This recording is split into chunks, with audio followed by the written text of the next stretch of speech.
Well, back in March, a law was passed expanding visitation for those in nursing homes. It stated 2 or more caregivers could visit loved ones. But senior homes across the state have been waiting on guidance on how to move forward with the change. It finally came last night from the Department of Health. Erica DeCoste live with what you need to know. Erica, good morning. Good morning, Mark and Leah. And lawmakers have been pushing on the state DOH to release these guidelines so homes can move forward, and it's finally happened. So caregivers can be family, close friend, or legal guardian of a resident. Regulations define personal caregiving or compassionate caregiving, personal being mental, physical, or social well-being. Compassionate is for end of life or any other psychological distress. And again, visitation from caregivers is allowed even under a home's visitation restrictions amid a pandemic. But a home also has the right to temporarily suspend these caregivers' visits due to a spike in local infection rates, or if a caregiver poses a threat to safety and well-being of a resident. Earlier in the shows, we told you Assemblyman Harry Bronson would be holding a press conference. He is one of the lead sponsors for this law. We just learned that is actually canceled, and his office told me directly they are happy with this guidance. For now in Rochester, Erica DeCoste, News 8. Such an important update for families. Erica, thank you. We should note the facilities must keep a written record of designated caregiving visitors. Well, as states across the country make changes to voting laws, President Biden says his administration is leading new efforts to stop what he calls restrictive voting. We are joined by Washington correspondent Rashad Hudson again this morning. Rashad, good morning. Yesterday, the president announced he was tapping Vice President Kamala Harris to lead voting rights efforts. Do we know how involved the VP will be when it comes to federal reforms to voting?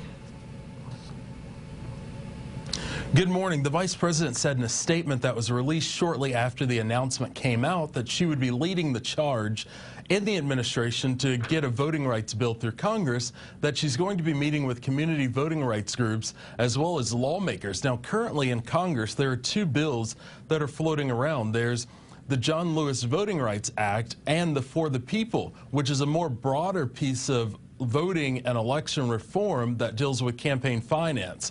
But the John Lewis Voting Rights Act, that one deals with the law that was struck down by the Supreme Court a few years ago. Now, the vice president is hoping that she can meet with a bipartisan group of lawmakers to try to come up with a compromise bill dealing with election and voting reform. And Rashad, today President Biden expected to meet with a West Virginia Republican senator. Can you tell us what that meeting is all about? So it will be a solo meeting between the president and Senator Capito from West Virginia. Capito is leading the Republican negotiations with the White House when it comes to infrastructure. So they're hoping to meet because they are still vastly far apart when it comes to their infrastructure proposals.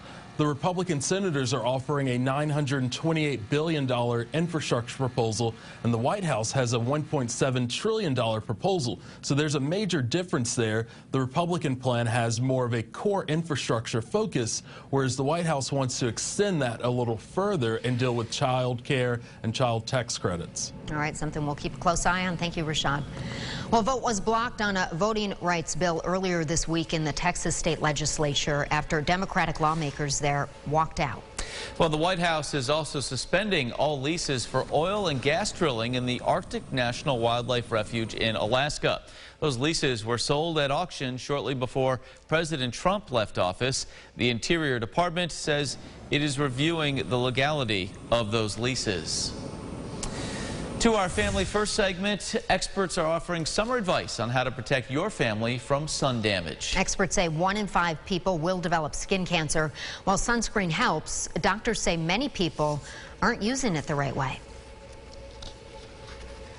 You should be using more sunscreen than you think you should and more sunscreen than you are. Studies have shown that people apply only 25 to 50% of the recommended amount of sunscreen. So what is the recommended amount? You should apply 1 ounce to cover your whole body. That's the amount in a shot glass. Well, doctors say sunscreen should be reapplied every 2 hours and also after sweating or swimming. Well, we know sunscreen is important. James, what about the sunglasses on this morning commute? If you are driving east, you're definitely going to want those sunglasses, as we've got a good amount of sun out there this morning. But here's the thing, the sun increases as we get into the clouds increase as we get into the afternoon. I don't expect any solar flares today, so we shouldn't have to worry about that. Temperature starting off in the 50s. Your hiking forecast, there it is, 77 degrees. That's my forecast afternoon high. A couple of showers and thunderstorms possible, but those likely move in overnight. We will take a look at the bus stop forecast as well as the extended 8-day forecast at the end of the show. Mark, Leah. All right, James, thank you. So far, so good on the roads with our sunrise traffic this morning. Live look over at Rochester at this hour. Things moving nicely along the Douglas-Anthony Bridge. 390, 490, and 590, all up to speed. Well, the Monroe County Medical Examiner is expected to provide an update today as multiple investigations continue in Irondequoit. Police remain on the hunt for a person of interest after a woman was found dead and dismembered at a home on Culver Road last week. Last night, investigators conducted another search of Duran Lake, where officials found human remains Monday. Police do not know if the two incidents are connected. We're not able to say if it is related to Culver Road or not from earlier on May 25th. We're just trying to do the best we can, do the best investigation we can, because that's what the family does deserve. The victim found at Duran Lake has not been identified. State police have also joined both investigations. Monroe County Sheriff's deputies are still searching for a missing 69-year-old man from Parma. Officials tell us William Mason was last seen a week ago around 10:30 a.m. at his home on West Ridge Road. He is 5'7", 165 pounds. The sheriff's office says the investigation is ongoing. Anyone with information is asked to call the tip line at 585-753-4175. News 8 will host a debate tonight ahead of the Republican primary in the race for Wayne County Sheriff. We'll be joined by Steve McNeil and Rob Milby. The event begins at 7 tonight online at rochesterfirst.com. To the latest on COVID-19 now, Moderna filing for full FDA approval of its 2-dose COVID-19 vaccine.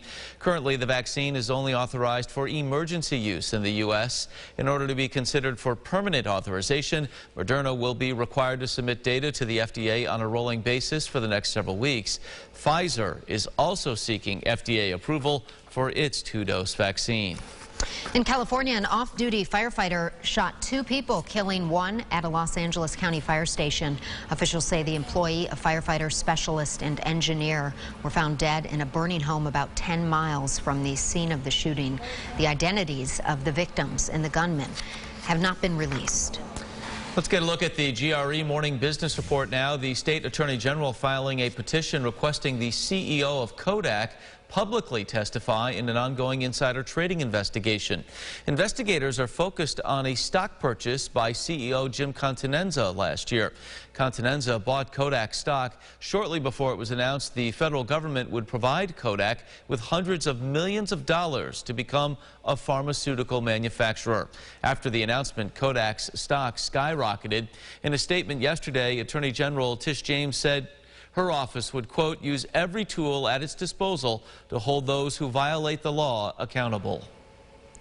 Well, the world's largest airline delaying the return of alcohol on flights. American Airlines telling crew members it will not bring back adult beverages until at least the middle of September. Southwest Airlines already announcing it's postponing the return of alcohol sales after one of its flight attendants was attacked by a passenger last week. All right, here's what some folks might be talking about at the water cooler this morning. Have you seen this? A teenager in California, a real-life superhero. Video of her fighting off a bear to save her dogs has gone viral. You can see her dogs barking at that giant bear on the wall, trying to claw at them. Suddenly, the teenage girl rushes in to help, shoving that bear off the wall. She then grabs those dogs and runs away. The video has got more than 15 million views on TikTok. And of course, so many at home and here, what you wonder, what would you do in that situation? How would you react? You don't know until you're in it, No, of course. that's right. Wow, Yeah. brave. Yell, brave I young guess. lady. Scary. Really. Make Just a lot yell? of noise. Is that what you would really do? is kind of the big thing Right. to do. But some people, when they're scared, they freeze up. So. Yeah, well, a bear next to their cubs is probably something you want to avoid. And make sure your dog is on a leash, really, is probably the best advice. Every time I've talked to anybody that is involved with that kind of stuff, they always say that. Make sure the dog is on the leash. That's really a good lesson there. Bus stop forecast, we're starting off in the 50s, finishing in the 70s this afternoon. I think it's a great day for the kids as we kind of wrap up the school year, right?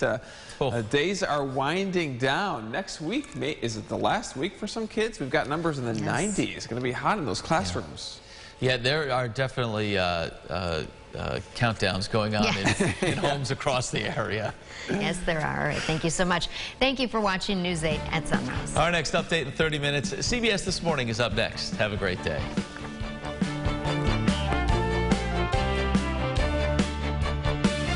Follow News 8 wherever you are on RochesterFirst.com, Facebook, Twitter, and on our app for news and weather.